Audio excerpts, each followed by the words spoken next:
Hello, all, welcome back to my channel. Today's stories are about people who crossed boundaries, rewrote reality, and genuinely believed they were owed grace they never gave to anyone else. These are 3 stories from r/entitled people. Let's get into it. How dare you ask for space after we cancelled on your birthday last minute?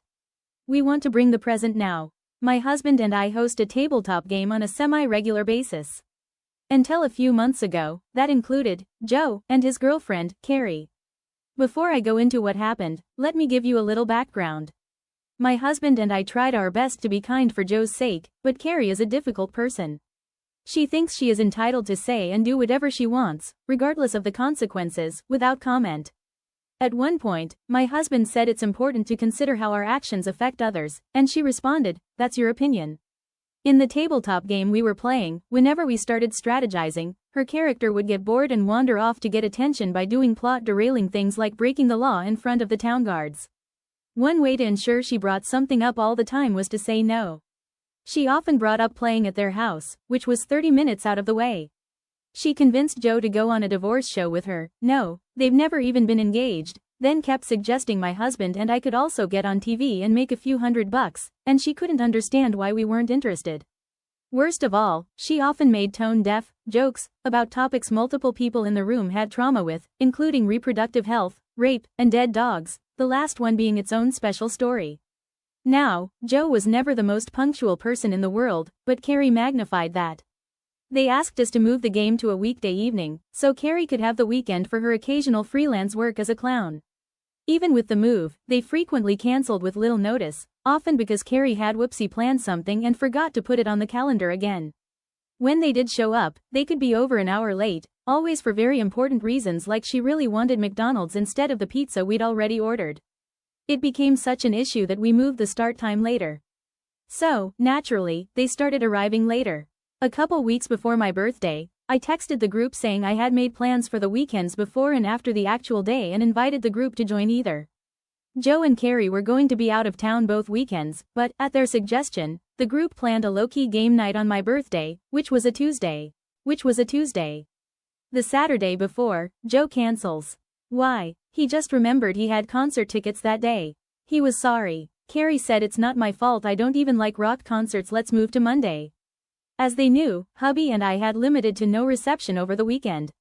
So even if I had wanted to coordinate rescheduling, it was too late. I wrote, "I'm celebrating my birthday on the day I was born with whoever wants to join." That Tuesday, another friend got sick, and we ended up canceling the night altogether. For this and various more serious, unrelated reasons, that week was really rough. Hubby and I decided to cancel our next game night, saying I was still feeling raw about everything and wasn't up for hanging out just yet. Everyone else said they understood and take care. Carrie asked if they could still bring me a present. I said I appreciate it but just needed space for the moment. She exploded. I got a lengthy text about how she doesn't like the way I've been speaking to her. They had gotten the tickets months ago, it was an honest mistake, and acting like we've done something wrong is not okay. She said my texts were aggressive and made her feel scolded, that I should have sent her a personalized message if I had a problem, and that I have no right to have a problem anyway. At one point, I mentioned how deflating it can be to clean and prep a house only for people to cancel, so she suggested they help by hosting the game at their house. Oh, and by the way, they'd like to come by really soon with the present. The present got brought up a lot. Later in the conversation, they accidentally copy-pasted the full dialogue with ChatGPT they'd been using to write to us. She defended this by saying she was just using it to make the conversation less emotional. We could see she had written things like, "Add in that I won't monitor her feelings." I really did try to smooth things over, but, ultimately, she decided to walk away from the game. She told Joe she was going to show grace by stepping aside, so that he could maintain a friendship with us. All she asked was he make it clear that he agrees we're being unfair, she's done nothing wrong, the problem was my trauma, and he was not going to tolerate our calling her rude or insensitive. Well, graceful as that was of her, our friendship with Joe has also ended.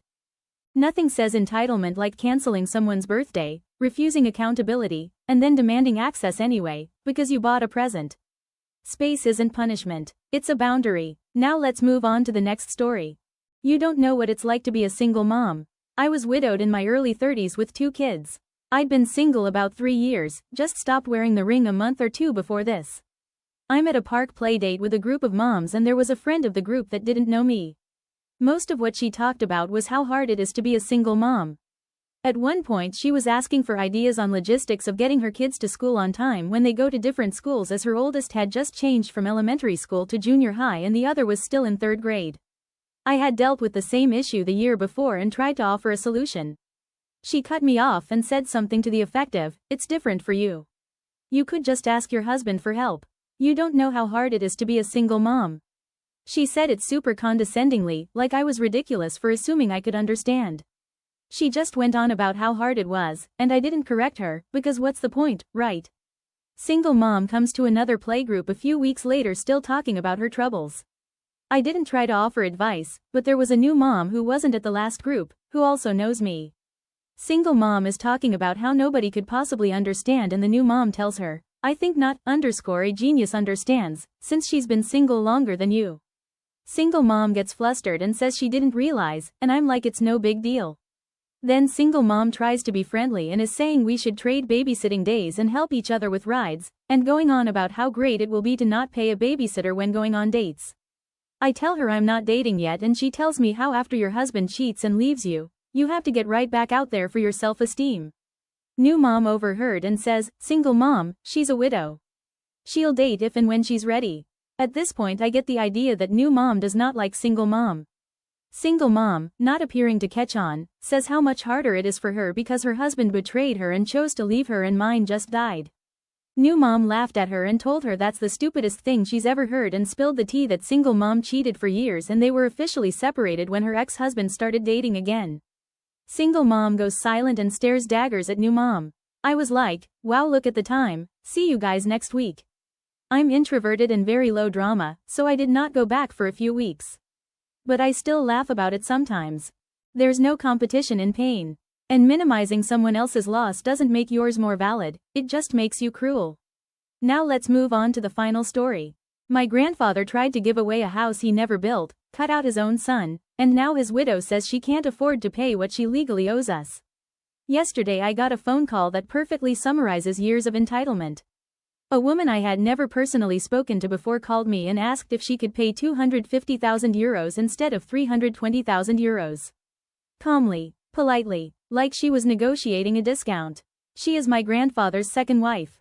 Here's the background. The house at the center of this story was not built or financed by my grandfather.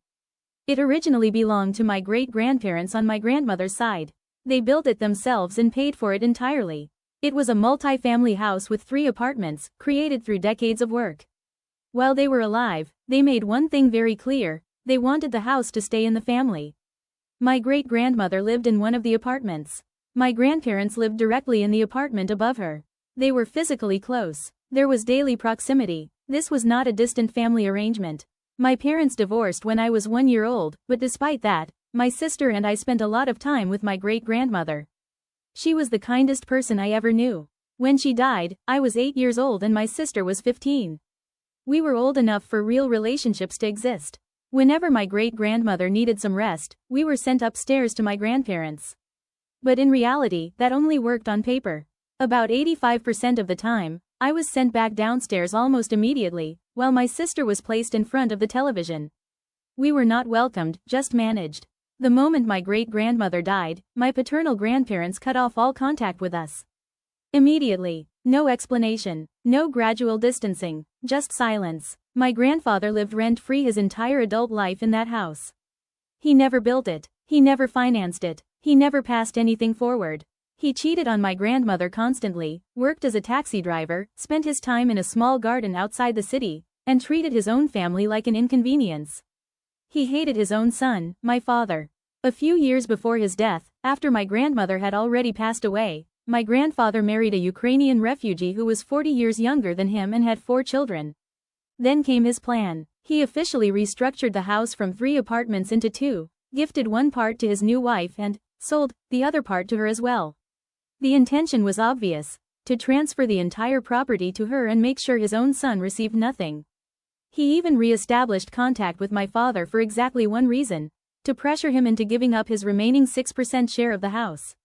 Once that was done, he disappeared again. No relationship, no reconciliation, nothing. He knew he was dying. A notary was brought to his hospital bed. He still refused to make peace with his only living son. Shortly after my grandfather died, 3 years ago, my father sued his stepmother over the house. Thankfully, he had taken out legal insurance years earlier, so the case did not cost us much financially. My father died 1 year ago. What he didn't account for were his legal mistakes. Because of those mistakes, his wife cannot simply keep the house. Legally, she now has to pay out roughly half of the property's value to us. That amount is 320,000 euros. Which brings me back to yesterday. She called me, our first real conversation ever. And she asked if she could maybe just pay 250,000 euros instead. When I didn't immediately agree, she explained that she doesn't know how she is supposed to finance this at all. She said the legal fees are growing over her head, that the lawyers alone are draining what little money she has left, and that she simply doesn't have the funds. She told me she also has to think about her children, their future, how difficult this situation is for her. And yes, I understand that this is stressful for her. I understand fear, but what I cannot understand is the entitlement behind it. Her late husband lived rent-free his entire life in a house he did not build. He broke contact with his only 2 grandchildren the moment his mother-in-law died. He deliberately tried to rewrite an inheritance to benefit his much younger wife and her children while cutting out his own only son and bloodline. And now, after all of that, the expectation seems to be that we should absorb the financial consequences of his choices because the situation has become inconvenient. I didn't create this legal mess. My family didn't either. This is the result of a man who believed he could take everything, leave nothing behind, and never be held accountable.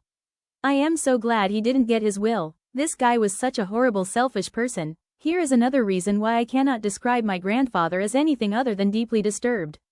He crossed boundaries again and again. He touched my sister inappropriately. He made multiple attempts to pursue my mother, repeatedly tried to get close to her against her will, and even attempted to gain access to the bathroom while she was showering. When my father was a child, he almost touched him inappropriately as well. Thankfully, nothing worse happened because my grandmother came home in time. Even then, when I tried to connect with him, he didn't have any interest and never called back. Long before any of this, he had already. The only time my grandfather ever tried to contact me directly was when he wanted something. The entitlement in this story baffles me. I would not have been able to respond as gracefully as OP. Entitlement doesn't always end with the person who caused it. Sometimes it lingers, still demanding grace long after accountability is due. If you enjoyed this collection from r/entitled people, let me know in the comments which one made your jaw drop the most. And if you want more stories like this, you know what to do. Like, comment, and subscribe. Thanks for watching.